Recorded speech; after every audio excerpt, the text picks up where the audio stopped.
This is ABC 7 News at 6. Good evening, everyone, and thank you for joining us. I'm Beth Jones. And I'm Peter Dubois. First tonight, crews remain on the scene of a messy train derailment in Orneville. It was early in the morning of October 19th when the train encountered a washout along the tracks on Route 16. Now, that caused several cars and 3 engines to jump the tracks, leaving a tangled mess. Crews have been on the scene ever since, trying to clear the debris. An environmental company out of New Jersey was also on the scene today, taking care of any hazardous materials. The Canadian Pacific Railway Company says a small amount of diesel spilled. Some of the cars were also carrying tar and carbon dioxide that will have to be removed. Crews have also cut down numerous trees and created an access road in order to bring in heavy equipment that is needed to remove the damaged cars and repair the track.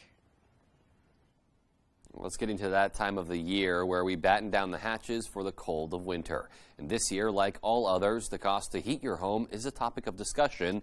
Many Mainers simply don't have the money. One way to get a relief is to apply to a wood bank. It's like a food bank where donations are taken in and distributed to those in need. This year, there's new federal funding to create more wood banks across Maine and the country.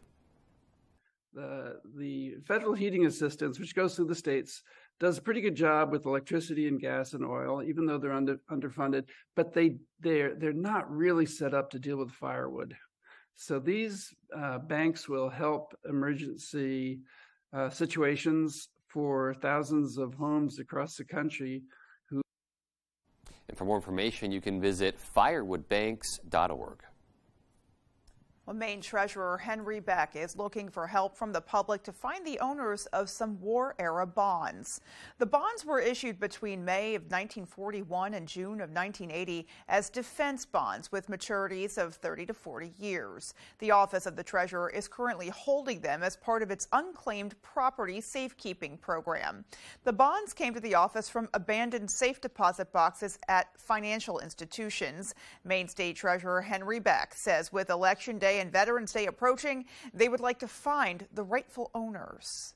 There certainly was a time when the country was very much in danger and everyone pulled together, and people, whether they had a lot of money or not, everybody made a sacrifice to support the effort with their dollars. It was an investment, of course, but I think there's some lessons learned for today. And I think that would be great if we can find the owners for today. They can get that investment back. Well, the owners or their heirs can contact the Office of the Maine State Treasurer. The information is on their website. Maine is cleaning up its roadways by revoking license plates that have been deemed inappropriate. The state is enforcing new rules to eliminate vulgar vanity license plates that proliferated after the state effectively eliminated its review process. That approach brought scores of complaints. Then lawmakers reinstated a review process. Secretary of State Shannon Bellows says she supports freedom of expression, but said profane language shouldn't be on state-issued license plates. I encourage Mainers to use common sense. If you were swearing or wanting to swear on a license plate, that's not going to be allowed. If you really want to offend your neighbors, get a bumper sticker. The state began sending letters this month recalling offensive license plates. Well, it looks like Maine's signature area code 207 will be staying around for a bit longer. The Maine Public Utilities Commission says that they have found some ways to preserve the single area code for Maine until at least the first quarter of 2027. Originally, they thought they would run out of numbers by the end of 2025. To date, they have been able to return almost 700,000 numbers to the numbering pool from unused or slightly used blocks. Fishing regulators and the seafood industry are coming to grips with the possibility that some species, which have seen populations decline due to climate change, might not rebound in numbers. It's rare for regulators to completely shut down a fishery, but they're considering doing just that in at least one instance, and warming waters are to blame. In New England, the regulatory Atlantic States Marine Fisheries Commission is now considering making a moratorium on shrimp fishing permanent, essentially ending the centuries-old harvest of shrimp in the region. It's a serious warning for several other species caught by U.S. fishermen that regulators say are on the brink. Others include soft-shell clams, Alaskan crab, and winter flounder. Well, a nursing home on Deer Isle that closed in 2021 could be reopening, but not in the same capacity. The Island Nursing Home is working on a plan to become a residential home with 32 beds. Residential care facilities offer meals and medication, but they do not have professional nurses. Island Nursing Home spokesperson Dan Cashman says there is not enough staffing for a skilled care nursing home. Getting it open right now in some capacity is really the key. There's going to be no shortage of need going down the road for nursing homes. So the key is trying to figure out the best way to make this work given the current staffing challenges. Cashman says there is a possibility the nursing home could expand the number of beds in the future. Those working on the reopening plan want to have it done by December 1st. The plan must be submitted to the state by January 14th. Senators Susan Collins and Angus King announced more than $3 million to support fire departments and organizations across the state. Matthew Jurancic spoke to a local fire chief who talked about what this grant means for his department. I'm at Orono Fire Department, where the department recently received over $700,000 to upgrade its current equipment and hire 3 new firefighters. So we're extremely happy to have received that money. It's something we couldn't have been able to do without being awarded the federal grants. Funding for these awards came from the assistance firefighters and staffing for adequate fire emergency response grants. The money will be going towards the purchase of a turnout gear washer, which Lowe says will get rid of cancer-causing agents in their equipment. The money will be also used to recruit more firefighters. And what we run into when we have somebody who calls out sick or takes vacation is we end up bringing people back for overtime to the point where we have to force people to come back to work if there's nobody willing to take it on. Orono was not the only local fire department to receive this award, as Bangor and Eddington fire departments were also selected to receive grant money. In a statement from Senator King and Collins, they said, quote, "Firefighters put their lives on the line every day to protect Maine residents, homes, and businesses. This funding will allow Maine firefighters to acquire updated equipment so they have the best tools available to protect themselves as they serve our families and communities," end quote.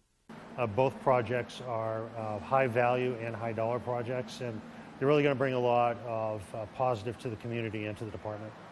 Matthew Jurancic, ABC7 and Fox 22. All right, so some very good and welcome news for some local fire departments around our area. You know, we hear all the time that manpower is at a premium. They have trouble getting folks to sign up, or maybe certain times of the day. Yeah. They have a harder time getting folks to respond. So great to see that they'll be able to boost their ranks, Yeah. and then also make some necessary changes to the equipment. Right, and very welcome news. Just some less strain on the current firefighters there too, just working those extra hours. Absolutely. Well, Alrighty, well, we have had a lovely day. Yeah, we really have. It was just. I mean, you really can't say picture anything perfect. else. You can't complain about it. Yeah. Hopefully, days like this just keep coming. Yeah, well, and with a little bit more on that, we'll take a first look at our forecast and find out. Hey, Beth and Peter, happy Thursday. Your first weather is brought to you by Saliba's Rug Cleaners, Maine's largest for over 70 years. All right, so temperatures back in the mid, even upper 60s across our area today. Again, not normal, but colder temperatures are not too far away. In fact, they're right there. That's our air for tomorrow. A cooler day tomorrow. High temperatures back in the 50s before rebounding over the weekend. Lots of clear skies out there today. A very nice night tonight. It won't be as cold as it was last night. And then we're dry until the weekend, most likely until late Sunday to Monday, where our next rain showers get in here on Monday. Our forecast then tonight, though, is mostly clear skies and a bit cool with low temperatures in the 30s. Your full forecast is coming up. Beth and Peter. So at the very least, we have a nice, calm, cool overnight coming our way, which will be quite nice. Will be. All righty. Well, coming up on ABC 7 News at 6, an Old Town police detective shares her recent training to help parents keep their kids safe in the car. And a Maine artist uses her work to raise money for a local library. We'll have those stories and much more as ABC 7 News at 6 continues. A Day in the War on the Middle Class by Jared Golden and the Democrats.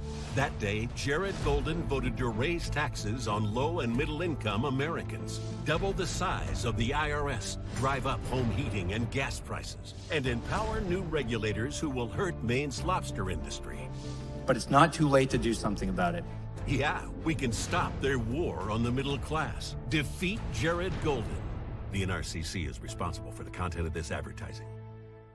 The Biden agenda in Washington is hitting Mainers with historic inflation, and Janet Mills is making things worse. Under Biden and Mills, Mainers will pay 72% more on home heating oil. And with family budgets already stretched to the breaking point, Mills has stretched them even further, imposing a grocery tax that increases monthly bills by $60.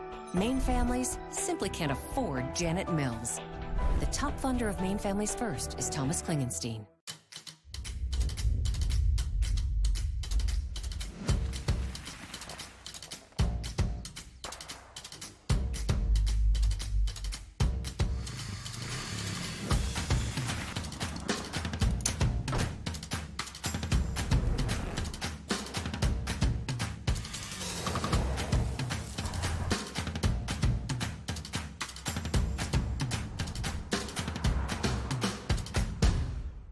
I'll always be an independent fighter for you. Maybe he used to be. But when it mattered, Jared Golden helped Joe Biden hike taxes by billions on people making as little as $20,000 a year, and nearly doubled the IRS, targeting middle-class families for more, all while giving new tax breaks to the elite. Jared Golden. He's not our independent fighter anymore. Congressional Leadership Fund is responsible for the content of this advertising. I would love to retire. The truth is, because of Joe Biden and Jared Golden's policies, there is no way that I can retire. What Jared Golden does and what Jared Golden says are 180 degrees apart. When Jared Golden goes to D.C., he votes the party line. Gas prices, our groceries. Jared Golden's votes are definitely making inflation worse. We need to make a change. We need Bruce Poliquin. I'm Bruce Poliquin, and I approve this message. You're watching ABC 7 Bangor.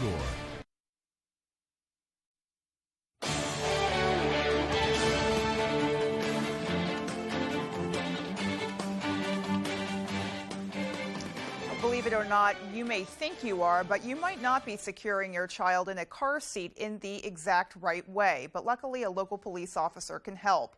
Old Town Police Detective Alicia Canwell was recently certified to put child safety seats in cars. Canwell can now demonstrate to families the proper way to secure children into any car seat. The inspiration came from her 15-month-old child and her wanting to see if she was actually fastening her child in properly. Canwell says knowing how to properly secure your child is one of the most important things families can and need to learn. Car seat safety is super, super important. It lowers the risk of death by 71% in infants, and it lowers the death of toddlers by 54% when they're properly secure. So it's significant. It's very significant in car crashes, and it's very important just because the safety of our children are, you can't put a price on the safety of your kids. Anyone interested in learning about child safety can request a car technician through the National Highway Traffic Safety Administration's website, where they will show a demonstration on how to secure your child. Well-known artist Judy Taylor is gifting a piece of artwork to the Southwest Harbor Public Library. Taylor is releasing a limited edition of her painting Echo Lake Beach in prints. All the proceeds from the sales will be donated to the library.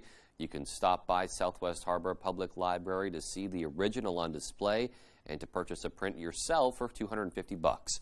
For more info, you can email the library or call them at 207-244-7065.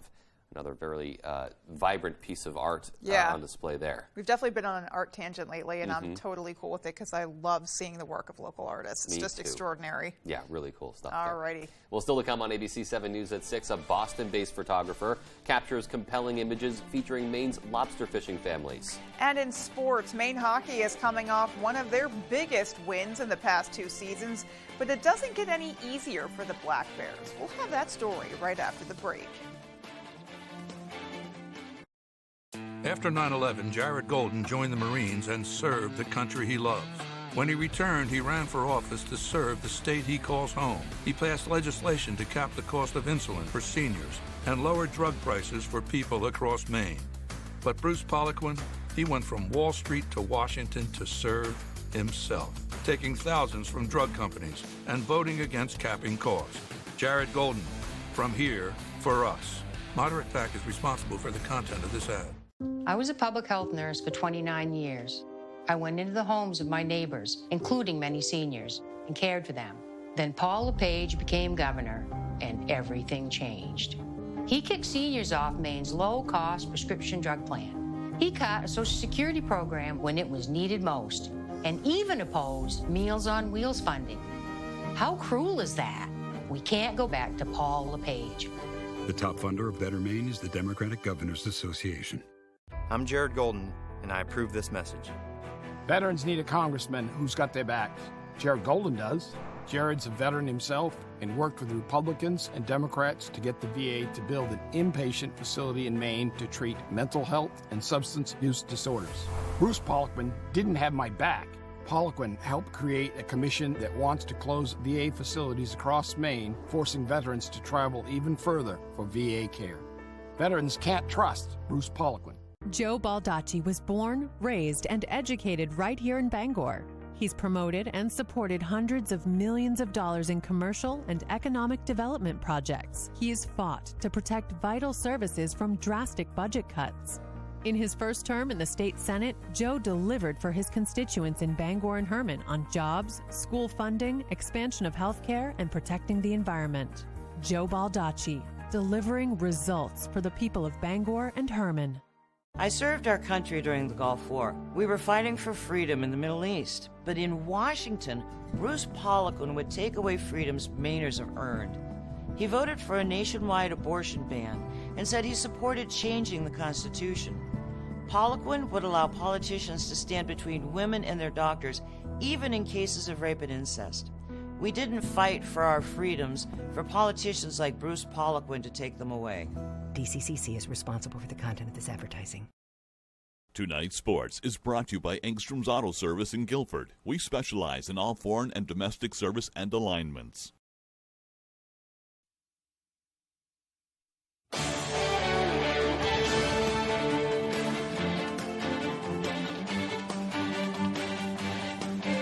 Welcome back in. Thank you for staying with us. Over the weekend, Maine hockey had probably the biggest win of the Ben Barr era so far, taking down a top 5 team at the Alfond.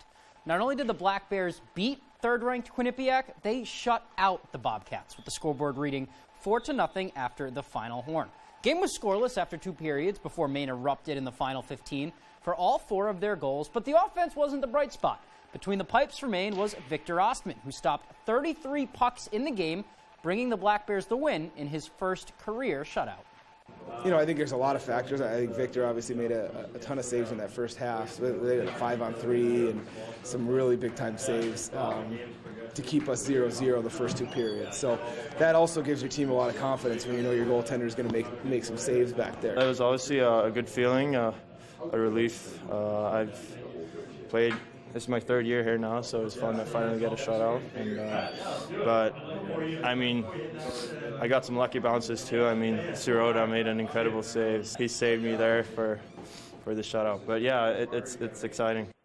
Always good when the defenders can come up with a save. Now the Black Bears have their 2nd-ranked matchup in a row and their Hockey East opener this weekend. They are hosting Northeastern. And one of Coach Barr's favorite things to say, anybody in college hockey can beat anybody on any night. And when it comes to Hockey East play, every opponent is dangerous. But one advantage Maine has this week, Alfond Arena. It's a fantastic place to play hockey. Really, the fans are amazing. They come to every game, and we're really grateful for that. It's so fun to play here. It's insane when the crowd gets going. It's honestly so much fun, and I think it's really tough for other teams. You can tell, honestly, that it's tough to play here for other teams. All right, staying with the Black Bears now, and just a different type of hockey. Maine field hockey plays their penultimate regular season game on Friday, but they've already locked up the top seed for the America East tournament for the 2nd straight year with their win last week against Vermont. Maine clinched consecutive regular season championships. After starting the year 1-3, they have rolled off 11 wins in their last 12 games. Not only do they have one of the best offenses in the country, they have, if not the best goaltender in the nation. and she says the key to their success is simply having fun playing. I think enjoying playing. We play our best when we're having fun while we're doing it, and when we're not hard on each other. You'll hear from a lot of the athletes here, especially on this team, we always say we have a family atmosphere, and we wouldn't be saying it if it wasn't true.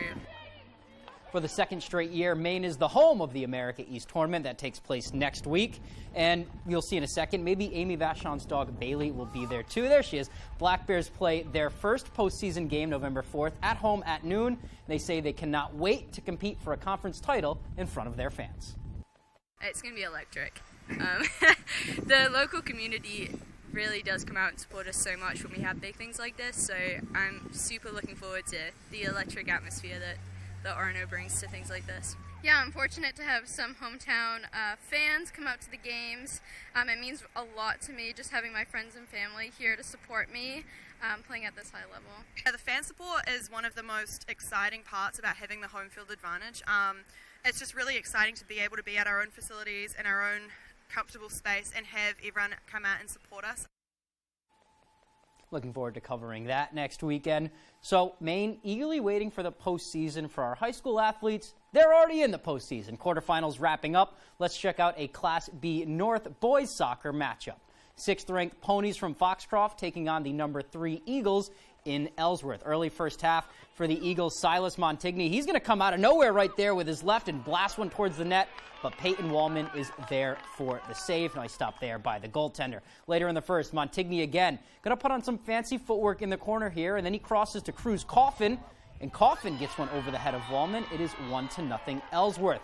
Moving on into the second half now for Ellsworth again. This is going to be Owen Frank on the throw-in, and this one is going to go off the head of Eamon McDonald. He puts it in the net and scores to make it 2-0, and Ellsworth goes on to win 4-2.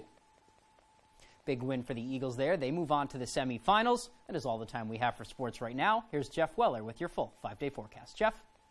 All right, Tyler, thank you. Your full weather is brought to you by Leona Mae's Antique and Gift Shop in Newport. Come check out our 3 floors of antique treasures and gifts in our renovated 1800s home. Okay, so for us, weather today looking really good, right? Temperatures back up in the 60s.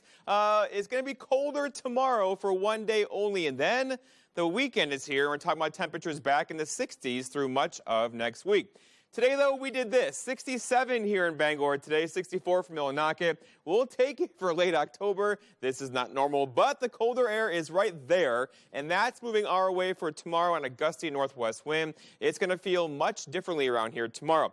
Okay, so for tonight, low temperatures back in the low 30s. Tomorrow, high temperatures struggling to make it out of the low 50s tomorrow, and then a cold night tomorrow night, followed by a nice recovery getting in here on Saturday and Sunday.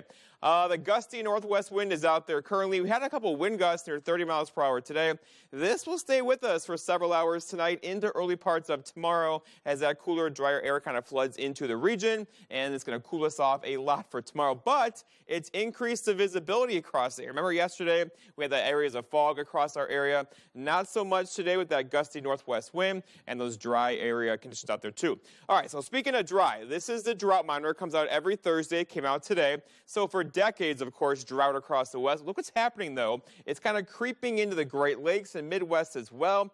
For us, we've had a whole summer kind of battling level 1, 2, and 3 drought conditions, and look what happened now. It's gone, right? After 3 really good rain events across our area, that is now a problem in the past. All right, so going forward, so lots of clear skies out there for us tonight. Clear skies, radiational cooling, low temperatures back in the 30s will do it. And then tomorrow, a very nice day. Same story for us on Saturday, also on a Sunday. Our next weather system gets in here most likely on Monday. But here's Futurecast showing tomorrow morning, no problems at all. Tomorrow evening, no problems at all. Maybe a couple more clouds on Saturday, not a big deal, followed by a very nice day on Sunday as well. Our forecast then tonight, though, is lots of clear skies out there, a bit breezy, low temperatures down near 34. A couple of you could dip below freezing tonight with that gusty northwest wind. For tomorrow, okay, here we go. So lots of sunshine tomorrow. This may be a bit aggressive. We could get stuck near 50 tomorrow. I want 54 with that gusty northwest wind through the afternoon. And then looking ahead, your 5-day forecast shows 54 tomorrow, 61 though for Saturday with lots of sunshine. Look at the weekend, gorgeous, right? 60s out there. And then even some low to mid 60s through much of next week with some rain showers in here late Monday and through much of Tuesday.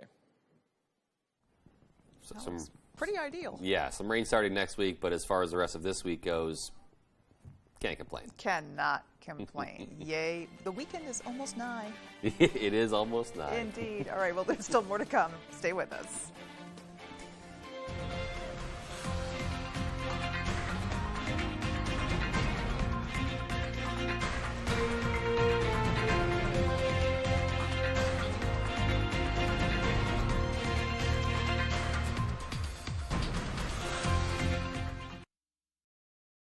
Wings for Children and Families is hiring youth and child case managers across central and northern Maine for all 6 of our locations. Wings offers a highly supportive work environment where caring and compassionate individuals can make a difference in the lives of children with special needs. Call today, visit our website, or connect with us on Facebook to learn how you can make a referral for services or join our team, where we are highly committed to bringing hope to those we serve. Wings ranked one of the best places to work in Maine for the last 5 years in a row. A Cadillac is more than a statement. It's a celebration of self-expression and a declaration of your independence. So choose to be bold and choose to be exactly who you are.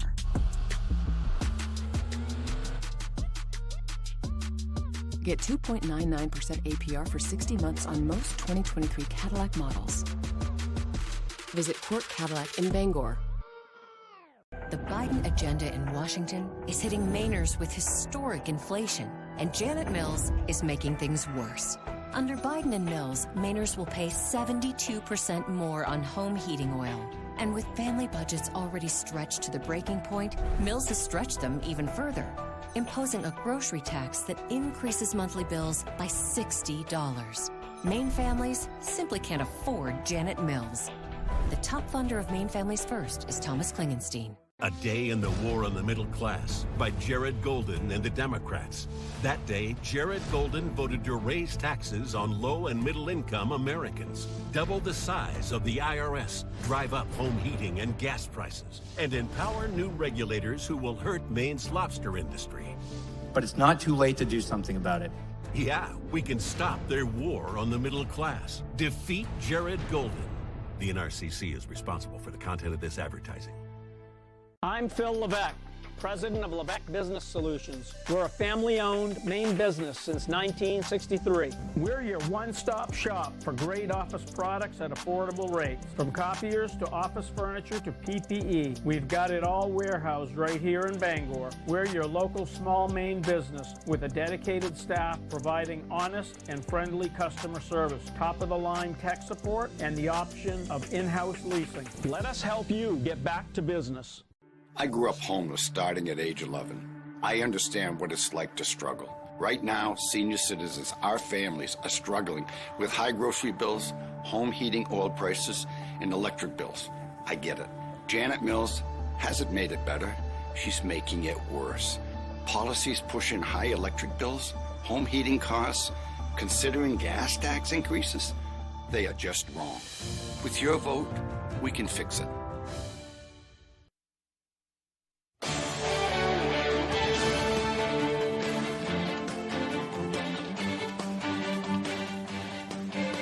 A Boston-based photographer is helping to raise awareness of the battle over Maine's lobster industry by photographing lobstermen, their families, and community members for her family photo series. Our chief photographer, Dave Simpson, was there as she captured those images. I heard on the national news David Muir say Monterey Bay Aquarium red-listed lobster. I knew this was big. I thought of all the families. I thought of all the fishermen and the younger fishermen, and then I thought of the people who supply bait, and then you have the boat builders, and then you have the restaurants. It's basically a ton of mom and pop shops. Sort of thought about it that way. Look here, everybody, please. So I started this to raise awareness. So I want people, and more people even outside of Maine would be good, because most people have no idea how that lobster they're eating in that fancy restaurant was caught and what it takes to actually go out and catch that lobster. We think it's important. Very important. It's an important message. Why? Because the whole island depends on the lobster industry. It always has, and it always will. We need to get our faces out there in the world. We're not just some monsters hanging out on boats doing bad things. We are hardworking, loving, wonderful family people who do the right thing, and we are really fantastic environmentalists. It's not just the fishermen that this is going to hurt. It's going to hurt anybody employed in the coast of Maine. It might hurt the whole state when you consider fishing is the last thing we have left that makes Maine Maine. You know, like I've heard on TV, it's it's $1 billion industry or bigger, and it's going to affect Ellsworth. It's going to affect Bangor. You know, we also buy trucks and furniture, and it's really going to hurt the state of Maine.